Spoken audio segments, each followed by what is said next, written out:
akhir. Pada kesempatan kali ini kita akan bahas tentang al-barzakh ya, tentang alam al-barzakh atau alam kubur ya.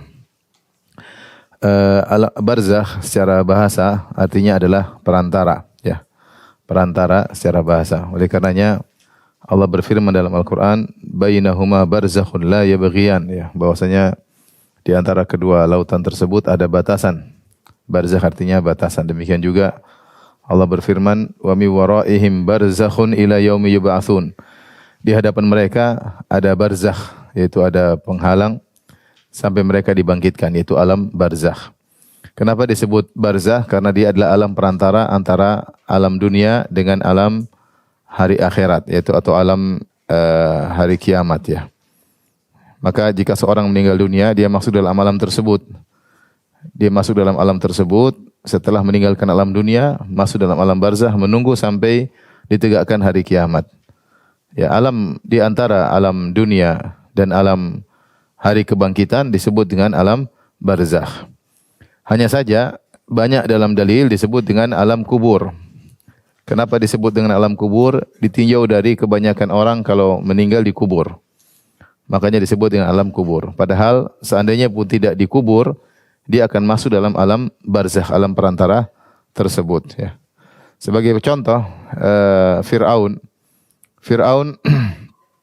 dia tidak dikubur ya. Dia meninggal dan tidak dikubur, dan ketika tenggelam di Laut Merah jasadnya diselamatkan. Allah berfirman, "Fal yauma nunajjika bi badinika litakuna liman khalfaka ayah."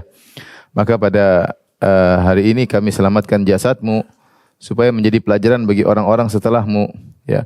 Jasadnya selamat. Konon mumi yang ada sekarang di antara mumi Fir'aun, dan banyak Fir'aun yang dimumikan.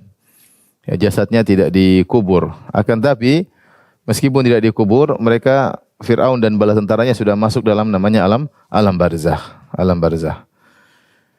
Nanti akan kita sebutkan dalilnya. Demikian juga jika ada manusia yang terbakar misalnya sehingga jasadnya habis, dikramasi kemudian jasadnya habis atau jasadnya dibakar kemudian ditebarkan di udara, maka tetap saja ya dia masuk dalam alam barzakh ya. Kemudian juga misalnya ada manusia dimakan oleh hewan, hewan tersebut dimakan lagi oleh hewan yang lain, tetap saja dia masuk dalam alam barzakh. Jadi yang benar penamaan adalah alam barzakh, adapun alam kubur ditinjau dari kebanyakan manusia dikubur.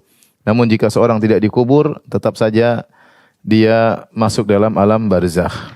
Alam barzakh inilah persinggahan pertama dalam dalam manzilah-manzilah, persinggahan-persinggahan di akhirat ya. Ya, persinggahan-persinggahan di akhirat. Siapa yang di alam ini diberi kemudahan, maka selanjutnya lebih mudah. Dan siapa yang di alam ini mengalami kesulitan, yang setelahnya lebih susah lagi. Dalam hadis dari Maula Utsman, beliau berkata, "Kana Utsman idza waqafa ala qabrin baka hatta yabulla lihyatahu." Adalah Utsman bin Affan kalau berdiri di atas kuburan maka beliau pun menangis sampai janggut beliau pun basah. Faqila lahu tuzkarul jannah wan nar fala tabki. Disebutkan surga dan neraka, engkau tidak menangis. Wa tabki min hadza, tapi kau menangis ketika melihat kuburan. Faqala, maka Utsman berkata, "Inna Rasulullah sallallahu alaihi wasallam qala," sungguhnya Rasulullah sallallahu bersabda, "Innal qabra awwalu manzilin min manazilil akhirah." Sungguhnya surga itu adalah tahapan atau persinggahan pertama daripada tahapan-tahapan akhirat.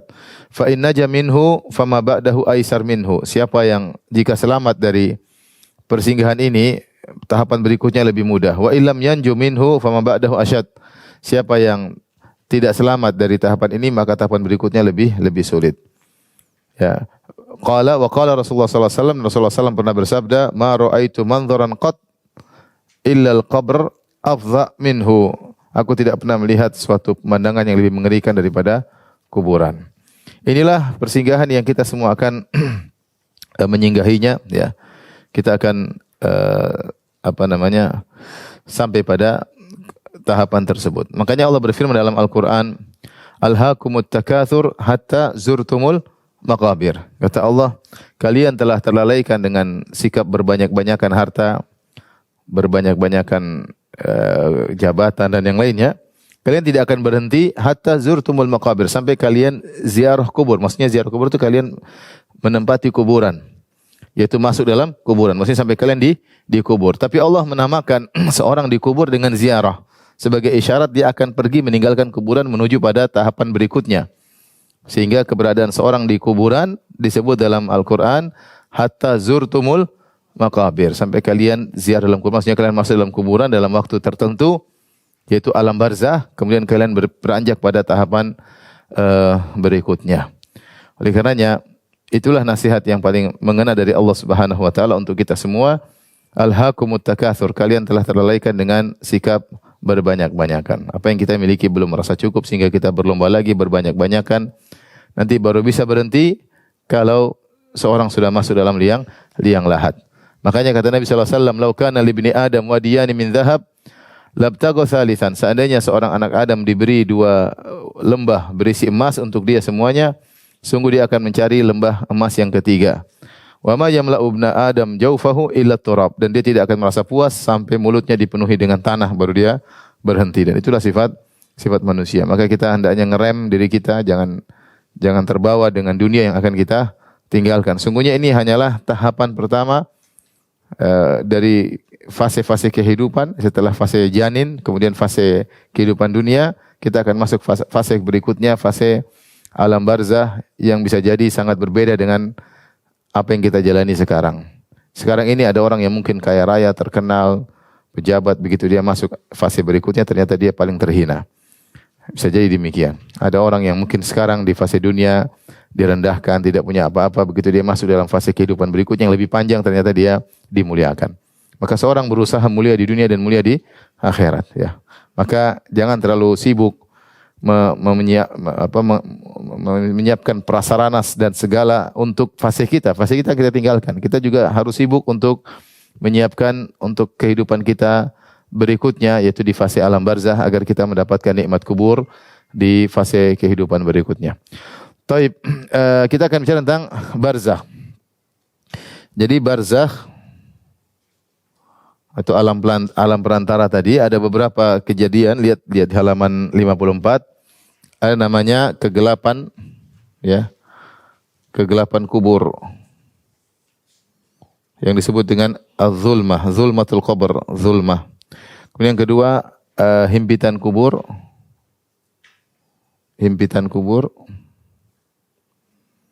yang disebut dengan dhaqtah atau dhammah, ad-dhaqtah atau ad-dhammah, himpitan. Dhaqtah atau dhammah. Kemudian yang ketiga ada namanya fitnatul qabr, fitnah kubur.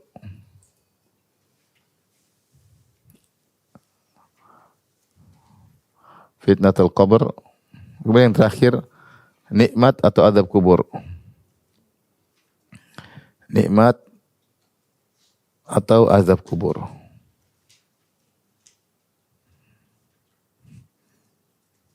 Nikmat atau azab al-qabr.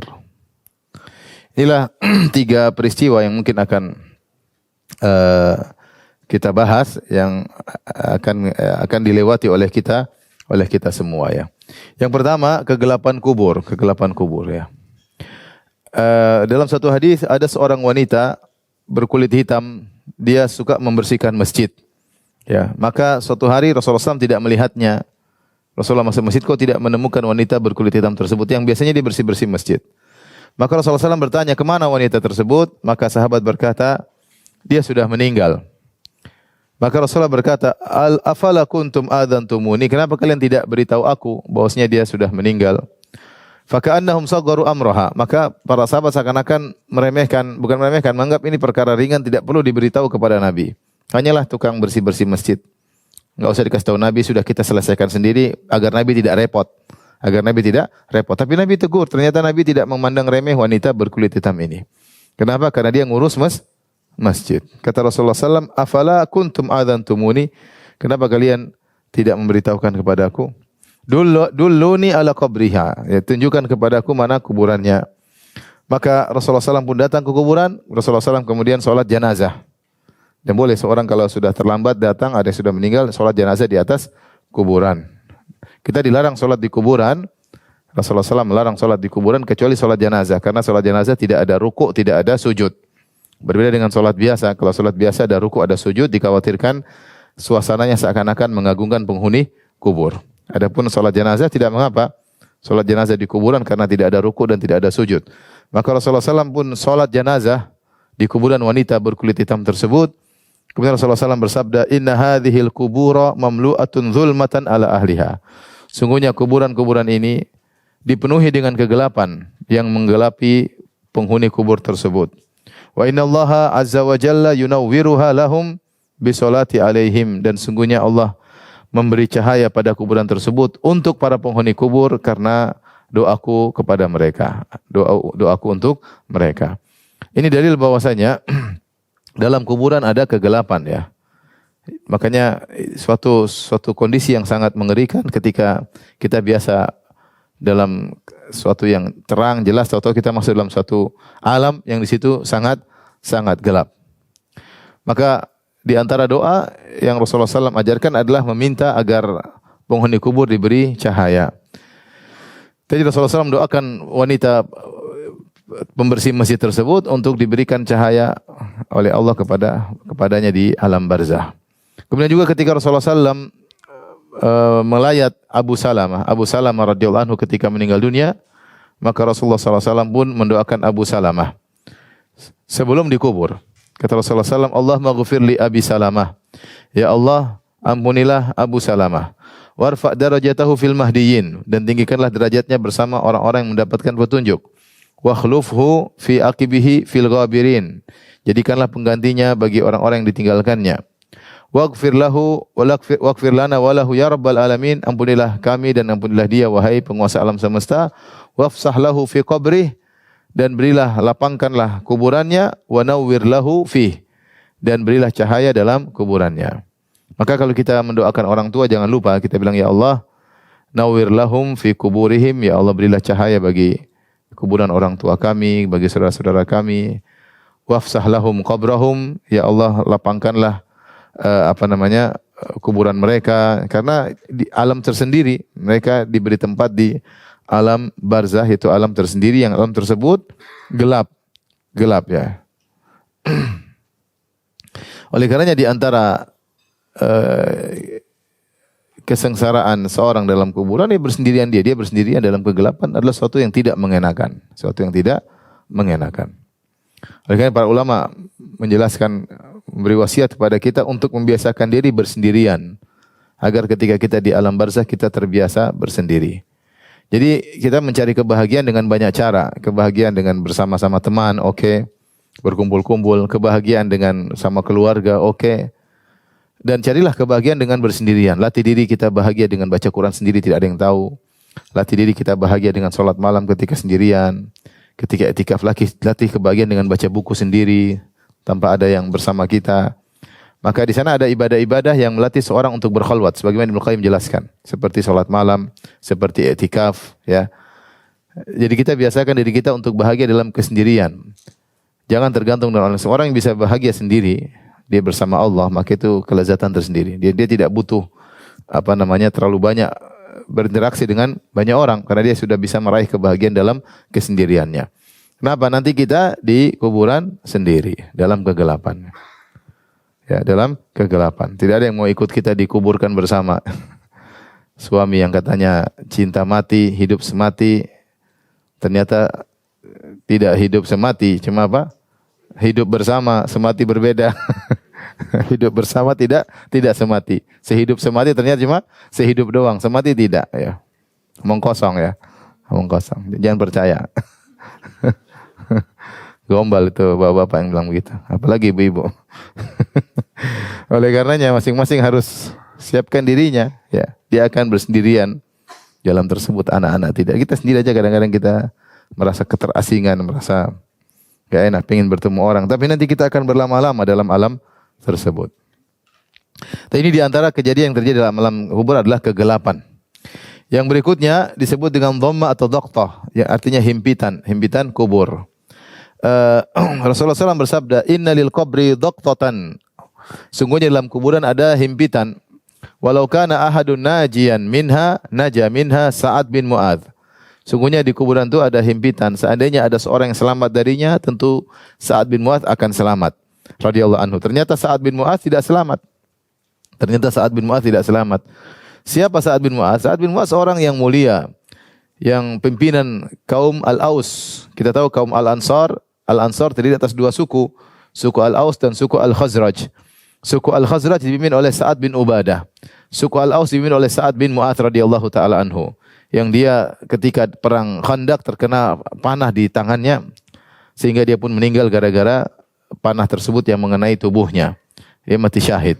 Dan sebelum meninggal dia sempat berhukum kepada Bani Quraidah yang kata Nabi SAW telah berhukum Sa'ad dengan hukum Allah Subhanahu wa taala. Hukum yang dia tetapkan sesuai dengan hukum Allah Subhanahu wa taala. Yaitu Nabi memuji dia. Dia mati syahid. Yang kedua dia sempat berhukum terhadap Bani Quraidah dengan hukum yang disepakati oleh Allah Subhanahu wa taala. Sampai Nabi berkata, "Ihtazza arsyur Rahman li mauti Sa'ad." Sungguhnya arsy Allah bergetar karena wafatnya Sa'ad bin Mu'adz. Artinya dia orang yang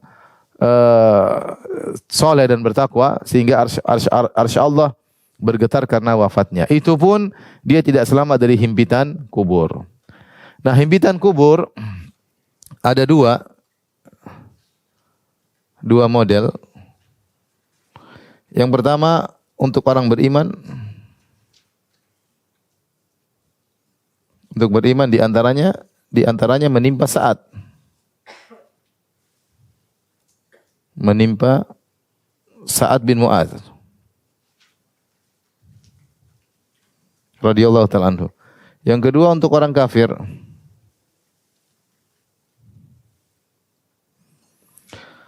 Adapun untuk orang beriman, maka para ulama mengatakan tidak diketahui bagaimana kaifiyahnya, tidak diketahui bagaimana himpitan tersebut, tapi himpitan tersebut di antara kedahsyatan yang akan dialami oleh seorang.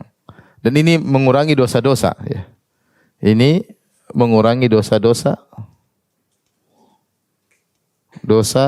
dan menambah derajat. Menambah derajat sebagaimana kedahsyatan-kedahsyatan yang dialami sebelumnya seperti sakaratul maut. Sakaratul maut juga dialami oleh yang beriman atau tidak? Yang beriman.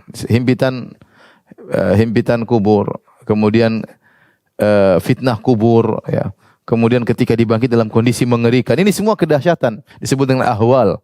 Ahwal, hal-hal yang haul, yang mengerikan yang dialami oleh seorang dalam fase kehidupan berikutnya. Ini semua mengurangi dosa-dosa dan meninggikan apa? Derajat jika yang dialami oleh orang beriman. Hanya saja bagaimana himpitan tersebut tidak diketahui. Bagaimana tidak diketahui. Cuma dikatakan himpit yang menghimpit. Ya. Berbeda dengan himpitan yang dialami oleh orang kafir, maka ini berupa siksaan. Kalau yang orang kafir maka merupakan siksaan.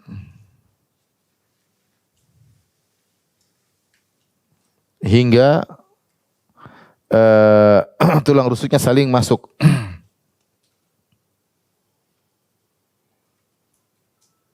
Saling apa?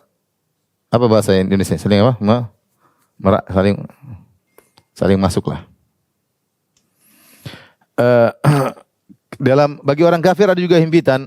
Kata Nabi sallallahu alaihi wasallam, "Wa yudhayyaqu alaihi qabruhu hatta takhlifa fihi adla'uhu." Maka kuburannya membuat dia tersempit sampai tulang rusuknya saling masuk. Ini azab bagi orang apa? Orang kafir. Jadi orang beriman juga mendapat himpitan, juga merasakan kegelapan, dan itu suatu hal yang tidak mengenakan. Gelap, suatu yang tidak mengenakan. Tapi itu semua yang dialami oleh orang beriman. Seperti di dunia dia mengalami hal yang tidak mengenakan.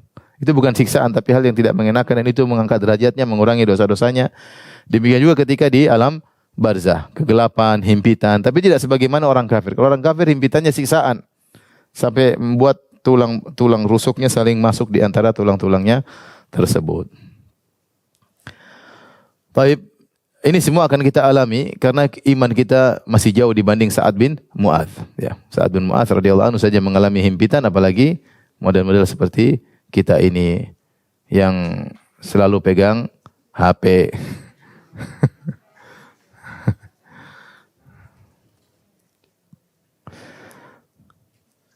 Baik, kita bahas selanjutnya tentang fitnah kubur, Poin yang ketiga, ya, ini kita sudah selesai. Pertama, yang kedua sudah selesai. Sekarang kita poin yang ketiga, fitnah kubur. Fitnah secara bahasa artinya ujian. Fitnah secara bahasa artinya apa? Ujian. Dalam Al-Quran banyak sekali ya. Wa nabluukum bisyarri wal khairi fitnah, dan kami menguji kalian dengan kebaikan dan keburukan sebagai apa? Fitnah. Alif lam mim ahasiban nasu ayyutraku ayyaqulu amanna wa hum la yuftanun. Alif lam mim, apakah manusia menyangka mereka dibiarkan berkata kami telah beriman, dibiarkan mengaku-ngaku berkata kami telah beriman, lantas mereka tidak difitnah, tidak diuji? Walaqad fatanna alladziina min qablihim fala ya'lamanna Allahu alladziina shadaqu wa la ya'lamal kadzibin. Sungguh kami telah memfitnah, kami telah menguji orang-orang sebelum mereka agar Allah benar-benar tahu mana di antara mereka yang imannya benar dan mana di antara mereka yang imannya palsu. Oleh karenanya fitnah yang dimaksud fitnah kubur maksudnya adalah ujian. Ujian maksudnya pertanyaan mungkar dan nakir. Fitnah tadi artinya apa? Ujian, yaitu pertanyaan mungkar dan nakir.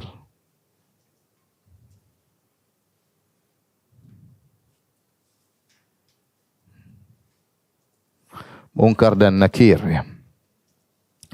Dan ujian ini sangat berat. Sampai dalam hadis, lihat halaman 57, Rasulullah SAW bersabda, "Uhiya ilayya annakum tuftanuna fi kuburikum." Diwahyukan kepadaku bahwasanya kalian akan diuji di kuburan kalian. Mithla aw qariba la adri ayyadzalika qalat Asma min fitnatil Masih Dajjal. Mirip atau seperti fitnah Dajjal, seperti fitnah Dajjal. Ujian fitnah Dajjal, ujian yang sangat luar biasa.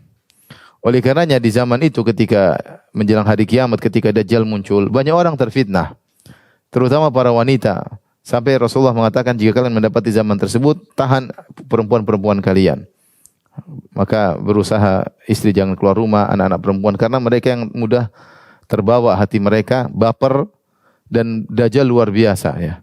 Muncul Dajjal ketika itu, di mana dia bisa mendatangkan hujan di waktu musim kemarau, dan dia bisa menanduskan tumbuhan-tumbuhan yang lagi hijau, dia bisa menghidupkan yang mati, ya.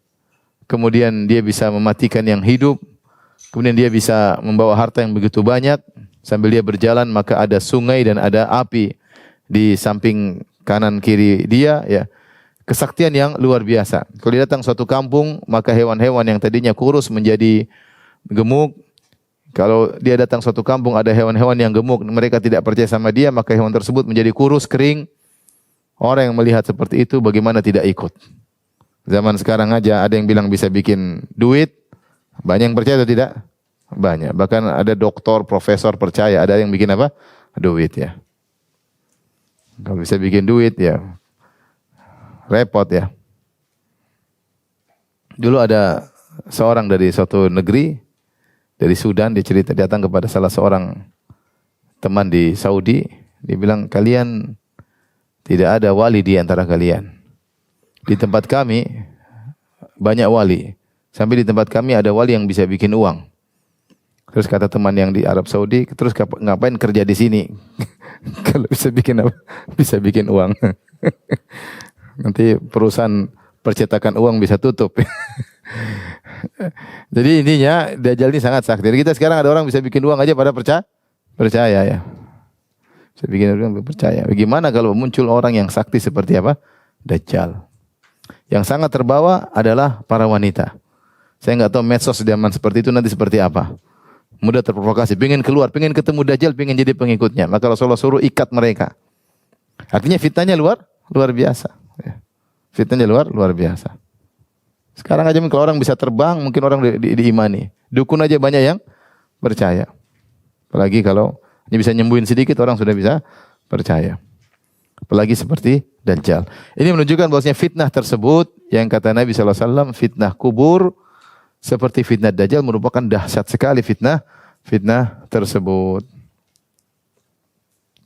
Dan Rasulullah SAW menjelaskan bahwasanya fitnah tersebut terjadi setelah ruh dikembalikan ke jasad.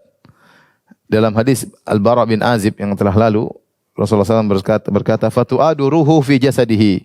Maka ruh yang tadi telah dicabut sehingga kemudian orang tersebut meninggal, dikembalikan lagi ke jasadnya dalam kuburan. Fayatihi malakani, maka datanglah dua malaikat kepada orang tersebut yang ruhnya telah dikembalikan kepada jasadnya. Fayujlisanihi, maka kemudian dia didudukkan di alam kubur tersebut, di alam barzah. Ingat ya, alam barzah ini alam tersendiri. Jangan kita bayangkan dalam kuburan ya. Di alam tersendiri memang dalam dia posisinya dalam kuburan, tapi tidak seperti, makanya ada yang luas, ada yang ini tidak seperti, maksudnya bukan alam nyata. Bisa jadi secara physically dia cuma kecil, tapi ternyata dalam fisik tersebut alamnya tersendiri, paham? Dia alam tersendiri. Jadi seperti alam mimpi beda dengan alam nyata, paham? Alam mimpi, alam tidur beda dengan alam ini. Sama, alam nyata beda dengan alam apa? Alam barzah beda. Sebagaimana kita hanya mengalami alam mimpi dalam tidur, tapi alamnya tersendiri, bukan alam ini. Ada alam sendiri, beda. Demikian juga orang ketika dikubur atau tidak dikubur, setelah mati dia punya alam tersendiri, namanya alam barzah. Fayujlisanihi, maka orang ini pun didudukkan oleh malaikat, dua malaikat tersebut. Fayaqulani lahu, kemudian dua malaikat tersebut berkata kepadanya, man rabbuk, siapa Tuhanmu? Fayaqul rabbi Allah, maka orang beriman berkata, Rabbku adalah Tuhan, adalah Allah. Fayaqulani lahu, kemudian mereka berdua bertanya lagi, ma dinuk, apa agamamu? Fayaqul diniyal Islam. Maka dia menjawab, orang beriman ini agama aku adalah Islam. Fayaqulani lahu, kemudian mereka bertanya lagi, ma hadzal rajul ladzi bu'itsa fikum? Siapa lelaki yang diutus kepada kalian? Fayaqulu huwa Rasulullah sallallahu alaihi wasallam. Dialah Rasulullah sallallahu alaihi wasallam. Inilah yang disebut dengan fitnah pertanyaan dua malaikat, yaitu malaikat Munkar dan Nakir. Dan yang benar bahwasanya hadis-hadis menunjukkan bahwasanya pertanyaan tertuju pada ruh dan jasad sekalian, karena ruh dikembalikan kepada jasad. Baru kemudian dimulai pertanyaan oleh kedua malaikat tersebut. Ya. Dan ini adalah kondisi yang berat bagi seorang yang beriman ketika dia dalam kesendirian, dalam kegelapan, tiba-tiba datang dua malaikat yang mengerikan. Makanya di antara hal yang menyedihkan bagi seorang yang meninggal dunia, sebagaimana sering saya sampaikan, ketika dia dikubur, kemudian datanglah orang-orang melayatnya dan dia merasakan itu. Dia merasakan bahwasanya orang-orang sedang melayat dia, membawa dia ke dalam jenazah dikubur. Kemudian ketika mereka pergi meninggalkan kuburan, Allah membuat dia mendengar Qur'ani alihim. Dia mendengar derap langkah kaki, sendal-sendal mereka. Artinya dia pastikan bahwasanya mereka telah meninggalkan dia. Ketika itu dia sadar bahwa dia ternyata sedang bersendirian. Dia sedang bersendirian. Kenapa? Orang-orang yang dikenal, istrinya, anaknya, teman-temannya, sahabatnya, semua meninggalkan dia. Maka dia sadar bahwasanya dia benar-benar sendiri. Terus di awal kesedihan yang dia rasakan. Dia rasakan. Maka sebagaimana sabda Nabi sallallahu alaihi wasallam, yatba'ul mayyit thalath, bahwasanya tiga hal yang mengikuti mayat. Fayarji al-itsnan wa yabqa wahid. Dua akan kembali tidak bersamanya, tinggal satu yang bersamanya. Tiga perkara tersebut, ahluhu wa maluhu wa amaluhu, yaitu keluarganya, hartanya dan amalnya. Fayarji'ul itsnan, maka dua akan meninggalkan dia, keluarganya, istrinya, anaknya. Hartanya juga mungkin pakai mobil mewah ketika ngantar dia, jenazahnya, atau budak-budaknya, mungkin pembantunya ikut mengiringi, semuanya pulang. Yang tersisa cuma amal yang dia lakukan. Maka nasihat untuk saya pribadi dan juga rekan-rekan sekalian, jangan terlalu peduli dengan perkataan orang, netizen, komentar orang. Urusan kita dengan Tuhan ya. Kita nanti dikubur sendirian. Ya. Jangan berharap sama orang, jangan bersandar kepada orang. Karena kalau meninggal tidak akan bawa istri ya. Mau istri berapapun tidak ada yang ikut. Apalagi kalau nggak punya istri. Sendirian, masuk dalam sendirian. Jangan terlalu sibuk nanti orang bilang apa. Biarlah apa yang Allah bilang tentang saya. Itu yang paling penting. Kita terlalu banyak sibuk urusan orang, komentar orang, ya. Sehingga kita berbuat sesuai dengan keinginan mereka. Anda berusaha kita berbuat sesuai dengan keinginan siapa? Allah. Jangan terlalu peduli sama manusia. Mau bilang apa urusan mereka. Toh kalau saya meninggal kamu enggak ngurusin saya. Saya sendirian di alam barzah. Saya ditanya sendiri. Kamu enggak akan bantu jawab. Saya cuma sendirian. Ya. Malaikat datang dua malaikat datang menemui saya sendirian. Maka ini poin yang perlu kita perhatikan, bahwasanya kita sendiri jangan terlalu sibuk dengan komentar orang lain. Yang kedua, pastikan bahwasanya amal kita amal yang soleh. Jauh dari riya, jauh dari ujub. Karena yang bersama kita amal kita, dan amal yang bersama kita hanyalah amal yang soleh. Amal yang tidak soleh semua minggir, tidak ada faedahnya. Mau kita sedekah dengan sedekah yang banyak, mau kita umrah, mau haji, tapi kalau ternyata tidak soleh, tidak ikhlas, tidak mutaba'ah, tidak ittiba' kepada Nabi SAW, maka semua akan minggir. Maka seorang bekali dirinya ya dengan amal soleh, dan jangan terlalu sibuk dengan komentar orang lain. Yang penting apa komentar Allah, apa penilaian Allah bagi saya, itu yang lebih penting daripada penilaian manusia ya. Maka ketika dia masuk dalam kuburan sendiri dan dia tahu semua orang sudah meninggalkannya, maka datanglah dua malaikat. Kata Nabi SAW, idza kubiral mayyit, kalau mayat sudah dikuburkan, atau idza kubira ahadukum, jika salah seorang dari kalian dikuburkan, atahu malakani aswadani azraqan, maka datanglah kepadanya dua malaikat yang hitam dan biru. Ini menunjukkan penampilan yang sangat mengerikan, hitam dan biru. Allah alam yang bagian hitam ini, tapi jelas biru dan hitam mengerikan. Yuqalu li ahadihima al-munkar, salah satu namanya al-munkar. Yang wal akhar an-nakir, yang satu namanya an-nakir. Munkar dan nakir secara bahasa sama, itu sesuatu yang aneh, sesuatu yang asing. Munkar itu sesuatu yang asing. Nakir juga sama, sesuatu yang diingkari, sesuatu yang artinya bentuk mereka aneh dan bentuk mereka diingkari daripada bentuk mereka mengerikan, menakutkan. Ya. Setelah itu baru kedua malaikat tersebut bertanya. Jika yang ditanya orang beriman, maka mereka mudah dengan menjawabnya. Fadzalika qauluhu, maka itulah ketika seorang mukmin bisa menjawabnya.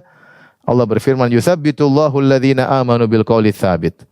Allah Subhanahu wa taala mengkokohkan orang-orang beriman dengan perkataan yang kokoh. Jadi yang buat dia bisa jawab Allah Subhanahu wa taala. Sekali lagi saya katakan, menjawab pertanyaan malaikat munkar dan nakir bukan masalah hafalan, bukan. Tapi masalah keimanan. Masalah keimanan. Oleh karenanya orang yang beriman ketika ditanya dia bisa jawab. Adapun orang yang kafir tidak bisa jawab. Ya, ketika ditanya, "Man rabbuk wa ma dinuk wa man nabiyyuk?" maka dia berkata, "Ha la adri, saya tidak tahu. Ha la adri, saya tidak tahu. Siapa Tuhanmu? La adri, saya tidak tahu. Apa agamamu? Saya tidak tahu. Siapa itu yang diutus kepada kalian? Sami'tu nas yaqulun." Aku la adri, la adri. Dia bilang orang-orang mengatakan sesuatu dan saya pun tidak tahu. Jadi tidak, padahal kita tahu orang kafir sekarang banyak tahu kalau ditanya sekarang, misalnya dia pura-pura beriman, siapa Tuhanmu, dia bisa jawab Allah. Mereka tahu enggak Tuhan kita namanya Allah? Tahu. Mereka tahu enggak agama kita namanya Islam? Tahu. Mereka tahu enggak Nabi kita Nabi Muhammad? Mereka tahu. Tapi kalau ketika di alam barzah mereka enggak bakalan bisa jawab, karena ini masalah jawaban dengan keimanan, bukan masalah hafalan. Ya. File dibuat hilang oleh Allah Subhanahu wa taala. Makanya orang munafik ketika ditanya dia bilang, sami'tun nas, saya dengar orang pernah bilang, dia berusaha untuk mengingat tapi enggak bisa. Ini suatu hal yang sangat menyakitkan. Ya, sesuatu yang dia pernah tahu kemudian dibuat lupa filenya oleh Allah. Sementara kalau tidak bisa jawab dipentung sama malaikat munkar dan nakir. Jadi dia kalau tidak tahu sama sekali lebih ringan. Ini dia pernah tahu, dia berusaha cari tahu tapi tidak dapat file tersebut. Dia berusaha ingat tapi tidak ketemu filenya. Ya. Jadi ini jawabanlah dengan keimanan. Ketika seorang mukmin ditanya dan dia bisa jawab, maka ada yang menyeru, "Shadaqa abdi, sungguh benar hambaku. Fa afrishu minal jannah, maka hamparkanlah permadani untuknya dari surga. Waftahu lahu baban ilal jannah, bukalah pintu menuju surga." Ada lorong yang menyambungkan alam barzah dan alam surga. Ini menunjukkan surga sudah ada. Cuma bagaimana lorong tersebut kita enggak tahu. Bagaimana channel tersebut dari alam barzah menuju surga kita tidak tahu. Ya. Kemudian wa albisuhu minal jannah, maka berilah pakaiannya dari surga. Fayatihi min rauhiha wa tibiha, maka sampailah kepada dia angin surga dan wanginya surga, sementara dia di alam barzah.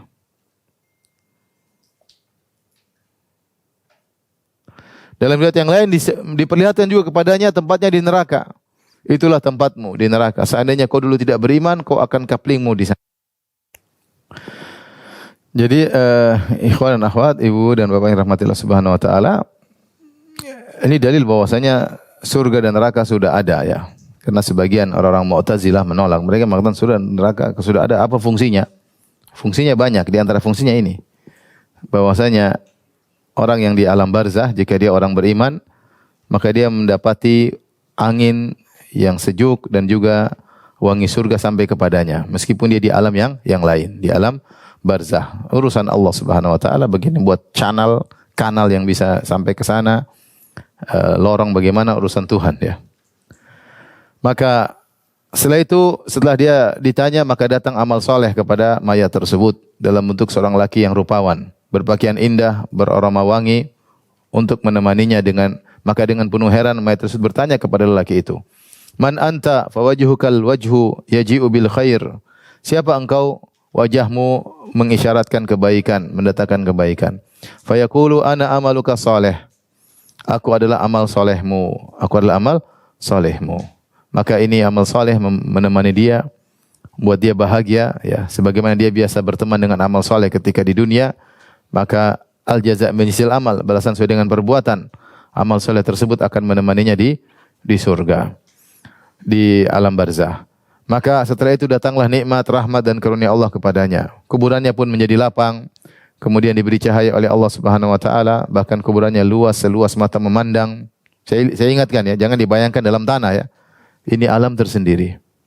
Alam tersendiri. Seperti kita tidur, kita ada alam tersendiri. Meskipun fisik kita di dunia.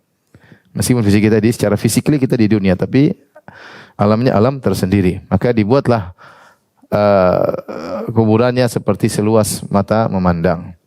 Ketika dia mendapatkan kenikmatan surga, maka dia berkata, "Rabbi aqimis sa'ah."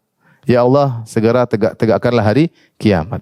Karena dia ingin berpindah kepada kenikmatan yang lebih, yaitu di surga kelak. Adapun orang munafik tadi ditanya tidak bisa menjawab. Dia mengatakan, la adri sami'tu nas yaquluna syai'an faqultuhu.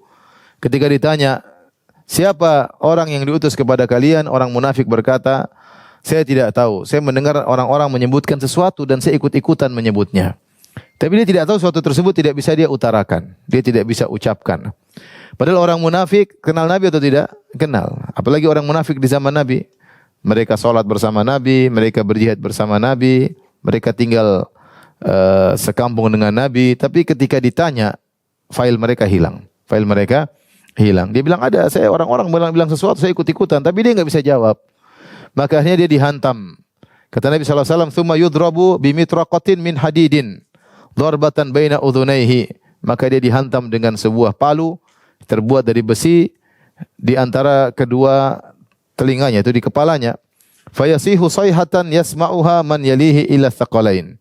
Maka dia berteriak dengan suara yang sangat kencang, semua yang ada di sekitar itu mendengarnya kecuali jin dan manusia. Artinya hewan-hewan juga mendengar. Maka fayunadi munadin minas sama, maka ada suara seruan dari langit, an kadzdzaba, si fulan telah berdusta, fafrishu lahu minan nar, maka berilah permadani baginya dari api neraka.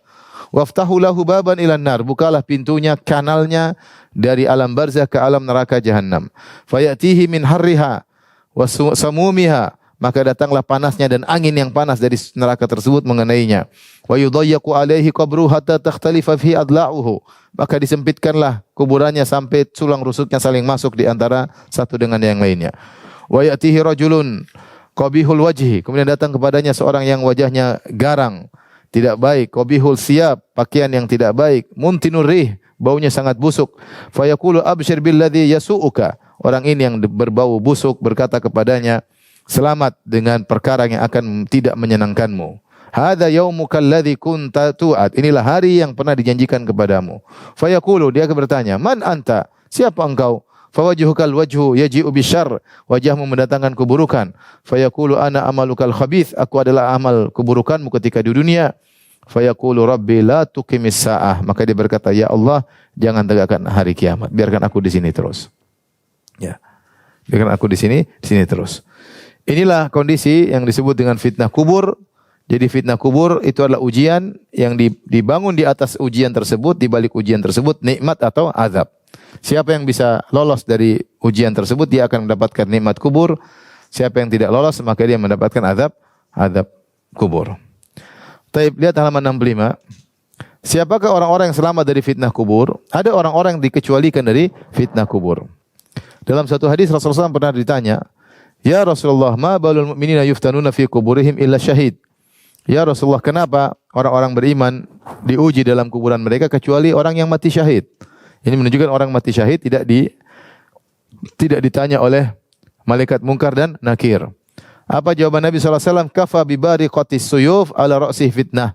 Cukuplah kilatan cahaya pedang di atas kepalanya merupakan ujian baginya. Sehingga orang yang mati syahid tidak ditanya oleh malaikat mungkar dan nakir. Kenapa? Dia sudah difitnah sebelumnya, sudah diuji sebelumnya dengan ujian kilatan-kilatan pedang yang siap menyambar kepalanya setiap saat. Sehingga itu sudah cukup baginya, kata Nabi SAW. Nah, jika para syuhada tidak difitnah dengan fitnah kubur, maka yang lebih tinggi dari mereka juga tidak, seperti siddiqin dan juga para anbiya, para rasul, mereka tidak akan ditanya dalam alam barzah. Karena mereka yang jadi poin pertanyaan. Bukankah ditanya siapa yang diutus kepada kalian? Nabi ditanya atau jadi bahan pertanyaan? Nabi bahan pertanyaan. Setiap kita akan ditanya, siapa Nabi yang diutus kepada kalian? Kalau Nabi kan tidak ada yang diutus kepadanya. Oleh karenanya Nabi tidak akan ditanya. Para anbiya, para siddiqin, para syuhada, mereka tidak akan ditanya. Adapun orang mukmin di bawah para syuhada, mereka semua ditanya. Tingkatan orang-orang beriman yang paling tinggi adalah para nabi dan rasul, kemudian apa? Siddiqin, kemudian apa? Syuhada, kemudian solihin dan orang-orang beriman. Solihin orang beriman semuanya akan ditanya oleh malaikat mungkar dan nakir dalam alam barzah. Kemudian di antara orang yang tidak ditanya juga adalah orang yang mirip dengan syahid, yaitu orang yang meninggal dalam kondisi murabit. Murabit adalah berjaga di daerah perbatasan. Perbatasan antara areal kaum muslimin dengan areal musuh. Dan ini adalah tugas yang sangat berat. Bahkan terkadang lebih berat daripada medan jihad. Kalau medan jihad masuk ketemu dengan musuh. Kalau ini enggak, dia berjaga-jaga, terkadang tiba-tiba ada tembakan nyasar anak panah, dia tidak tahu musuh di mana. Dia sedang berada di daerah perbatasan. Dan orang daerah perbatasan ini sering menjadi target. Karena untuk bisa masuk ke areal musuh, yang penjaga di perbatasan juga harus disikat terlebih dahulu. Oleh karenanya mereka yang berjaga di daerah perbatasan, kalau mereka meninggal maka mereka juga tidak akan ditanya dalam alam barzah oleh mungkar dan nakir. Karena mereka menghadapi ujian yang berat, waspada setiap saat, bahkan terkadang lebih berat daripada orang yang sedang masuk dalam medan pertempuran yang tahu musuh di mana dan sudah siap siaga untuk berhadapan dengan musuh. Makanya Rasulullah SAW pernah bersabda, "Ribatu yaumin wa laylah khairun min siyami syahrin wa qiyamihi." Berjaga di daerah perbatasan sehari semalam lebih baik daripada puasa sebulan penuh dan salat malam sebulan penuh. Wa in mata jara alaihi amaluhu alladhi kana ya'maluhu. Kalau dia meninggal dunia orang seperti ini yang daerah perbatasan, maka amalnya yang dia kerjakan di dunia akan berjalan terus. Ini di antara amal jariyah. Orang kalau ingin dapat amal jariyah bekerja sebagai murabit. Itu berjaga dari perbatasan. Amal yang selalu dia lakukan seakan-akan dia masih hidup terus meskipun dia sudah meninggal dunia. Wa ujri alaihi rizquhu, dan dia akan diberi rizki yaitu di alam barzah. Wa aminal fattan, dan dia akan diamankan dari dua pemfitnah, yaitu dua malaikat mungkar dan nakir. Orang yang ketiga yang tidak ditanya oleh malaikat mungkar dan nakir adalah orang yang meninggal pada hari Jumat. Ini di antara tanda-tanda kebaikan. Ma min muslimin yamutu yaumal jum'ah aw lailatal jum'ah illa waqahu Allahu fitnatal qabr. Siapa yang muslim manapun yang meninggal hari Jumat atau di malam Jumat, maka Allah akan menjaga dia dari fitnah kubur. Hadis ini dikatakan sahih oleh Syuaib Al-Arnaud, hadis riwayat Al-Imam Ahmad ya. Tentunya orang yang saleh yang meninggal hari Jumat atau malam Jumat ya. Kalau ada pemabuk meninggal hari Jumat ya, tetap ditanya ya. Tetap ditanya ya. Ada pezina meninggal malam Jumat ya. Karena setiap hari Jumat pasti ada yang meninggal, baik orang baik maupun orang yang tidak baik. Taib, kita selesai dari poin yang ketiga. Sekarang kita masuk pada poin yang keempat, yaitu terkait dengan nikmat atau azab kubur ya.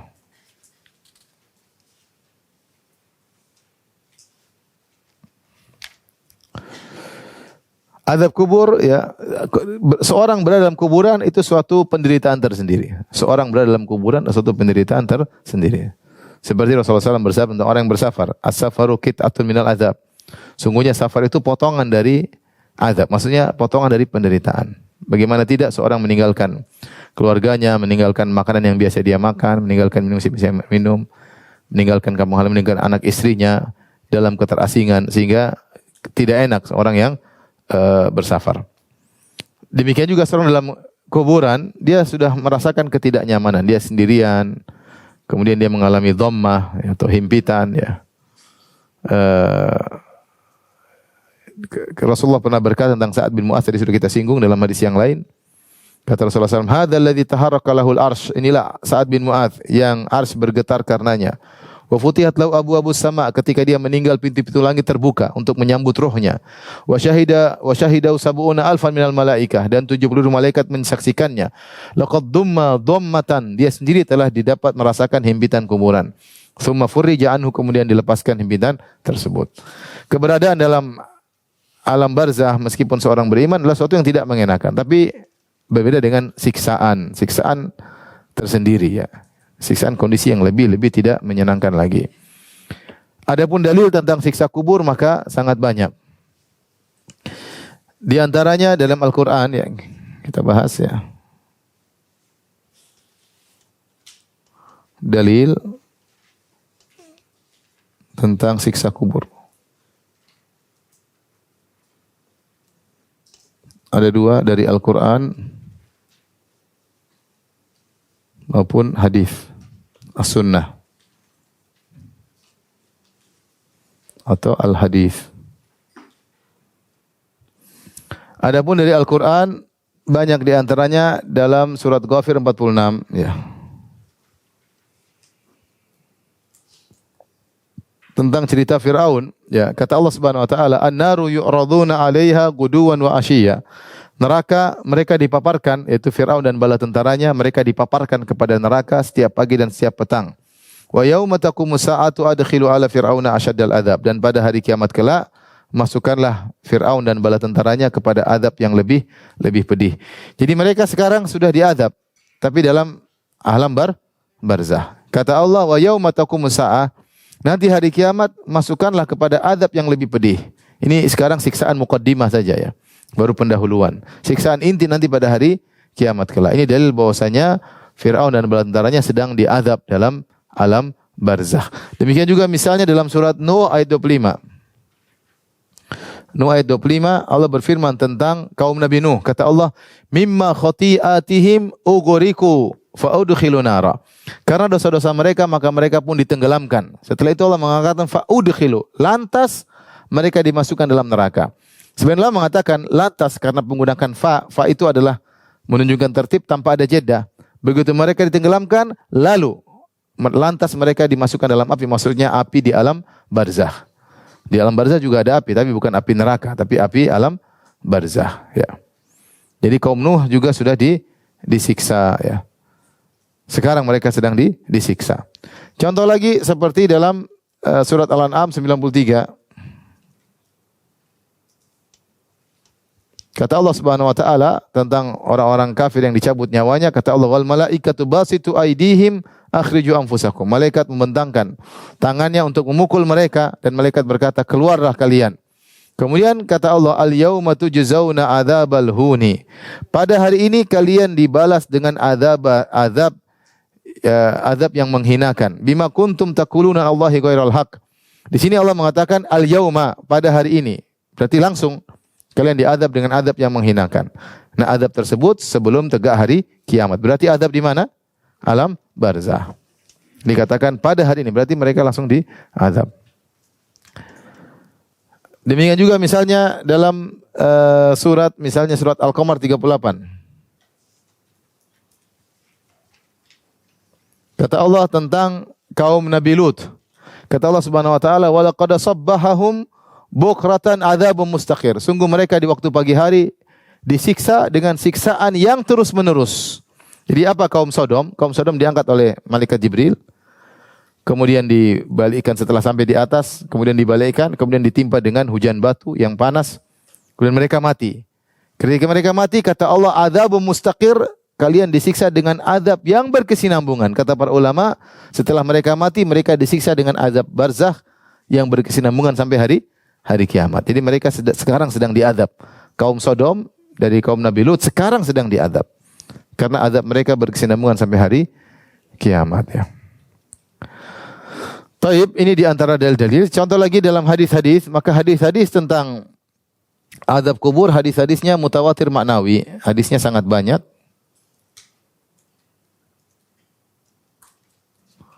Banyak disebut dengan mutawatir maknawi.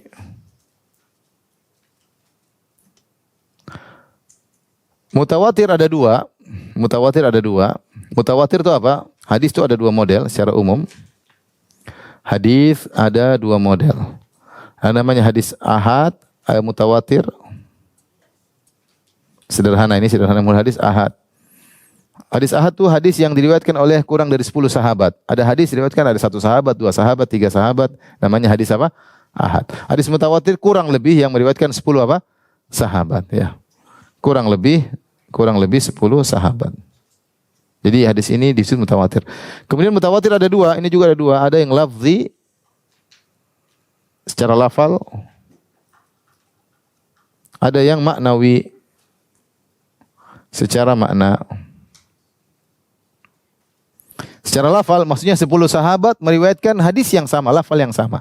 Contohnya hadis man kadzdzaba alayya muta'ammidan falyatabawa maq'adahu minan nar. Siapa yang berdusta atas namaku, siapkan kaplingnya di neraka. Ini sahabat 10 lebih diriwayatkan lafalnya sama. Siapa yang berdusta namaku atas nama Nabi, siapkan kaplingnya di neraka. Itu namanya hadis mutawatir lafzi. Secara lafal semua 10 orang riwayatkan dengan lafal yang sama. Kalau mutawatir ma'nawi, lafalnya beda-beda, tetapi ada irisan di antara lafal-lafal tersebut mengandung makna yang sama. Di antaranya seperti hadis tentang alam barzah, tentang azab kubur. Satu hadis ada Rasulullah berlindung dari azab kubur. Dalam satu hadis Rasulullah SAW bercerita tentang azab kubur. Jadi hadis bermacam-macam, ya. Tapi maknanya semua seputar adanya azab apa? Kubur. Sehingga hadis tentang azab kubur hadisnya mutawatir maknawi yang ini. Mutawatir maknawi. Ibu masih ingat apa bedanya mutawatir lafzi dan mutawatir maknawi? Mutawatir maknawi itu dia lafalnya beda-beda tapi poinnya ada satu yang sama, irisan dari semua lafal tersebut. Paham ya? Ada himpunan-himpunan banyak, ada irisan di antara seluruh himpunan, mereka bersepakat pada satu makna. Meskipun konteksnya beda-beda. Konteksnya sama-sama bercerita tentang azab di kubur. Meskipun satu berbicara tentang ini, satu berbicara tentang ini, tapi semua tentang azab kubur. Baik, lihat halaman 72, beberapa hadis-hadis tersebut saya sebutkan di situ. Contohnya Rasulullah SAW berdoa, ya, menyuruh kita berdoa sebelum salam untuk berlindung dari 4 perkara. Kata Rasulullah SAW, jika salah seorang kalian selesai dari tasyahud, maka hendaknya dia minta perlindungan dari 4 perkara. Min adabi jahannam, dari adab neraka jahannam. Wa min adabil qabr, dari adab kubur. Wa min fitnatil mahya wal mamat, dari fitnah kehidupan kematian. Wa min syarril masihid dajjal, dari fitnah masihid dajjal. Ini dalil tentang adanya adab kubur. Rasulullah suruh kita berdoa untuk berlindung dari adab kubur. Hadis yang lain, tadi hadis Abu Hurairah, hadis Aisyah radhiyallahu taala anha, bahwasanya ada seorang wanita Yahudiyah datang menemui Aisyah, kemudian wanita Yahudi ini bercerita tentang adab kubur. Ya. Kemudian dia berkata kepada Aisyah, "A'adzakillah min adzabil qabr." Semoga Allah melindungi engkau dari adab kubur wahai Aisyah. Maka Aisyah bertanya kepada Nabi, "Ada tadi wanita Yahudi bilang saya ada adab kubur, benar atau tidak?" Maka Rasulullah mengatakan, "Na'am, iya ada adab kubur." Setelah itu Rasulullah SAW kalau salat ta'awwadza min adzabil qabr. Rasulullah SAW sendiri minta perlindungan dari Allah dari adab kubur, ya. Contoh lagi hadis Rasulullah mendengar adab kubur. Ya, Rasulullah tentang mendengar adab kubur seperti Rasulullah SAW mengatakan falaula alla tadafanu la da'autullah an yusmi'akum min adzabil qabr alladhi asma'u minhu. Kalau bukan karena aku khawatir kalian takut saling menguburkan, tentu aku berdoa kepada Allah agar kalian bisa mendengar adab kubur yang aku dengar. Dia Rasulullah dengar. Tapi kalian tidak dengar. Kalau kalian dengar adab kubur, kalian tidak mau nguburin teman, enggak mau. Enggak. Makanya kalian tidak usah dengar dan kalian tidak tahu. Jadi Rasulullah dengar adab kubur. Berarti ini adab kubur juga ada. Demikian juga dalam hadis yang lain Rasulullah kabarkan bahwasanya ada yang sedang diadab kubur.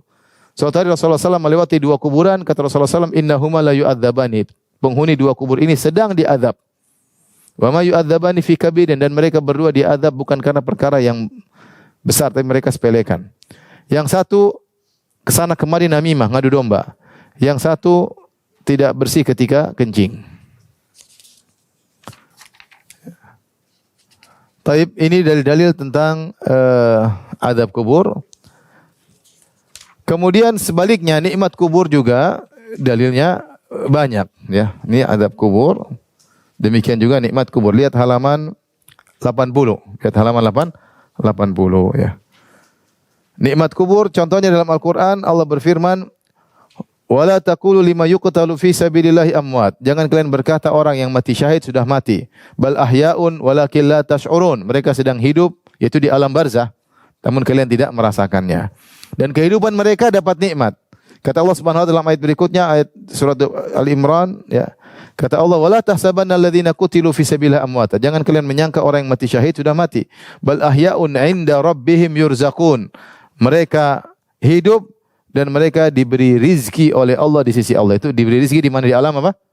Barzah. Jadi mereka dapat nikmat. Farihina bima atallahu min fadli. Mereka gembira dalam alam barzah tersebut atas karunia yang Allah berikan kepada mereka di alam barzah. Mereka gembira dalam barzah. Jadi mereka hidup dalam alam barzah dapat kenikmatan. Dalam hadis Rasulullah sebutkan, "Innama nasamatul muslim tayrun ya'luqu bi syajaril jannah." Sungguhnya nyawa seorang muslim seperti burung, dirubah jadi burung, kemudian dia bergantungan di pohon surga, hatta yurji Allahu tabaraka ta'ala jasadi yauma yab'atsuhu. Sampai Allah kembalikan dia ke jasad sungguhnya nanti pada hari kebangkitan. Jadi orang yang di alam barzah sekarang mendapat kenikmatan, sebagian kenikmatan surga namun tidak sempurna karena jasadnya atau ruhnya berupa seperti apa, Bu? Burung. Sehingga dia tidak sempurna merasakan kenikmatan surga, tapi dia ada rasa kenikmatan surga sedikit yang dia rasakan. Demikian juga Rasulullah bersabda tentang para syuhada. Kata Rasulullah, "Arwahuhum fi jawfi tayrin khudrin laha qanadil mu'allaqatin bil arsy." Sungguhnya para syuhada, ruh-ruh mereka berada dalam rongga burung yang berwarna hijau. Yang burung-burung tersebut memiliki sangkar-sangkar yang tergantung di bawah arsy. Tasrahu minal jannati haitsu sya'at.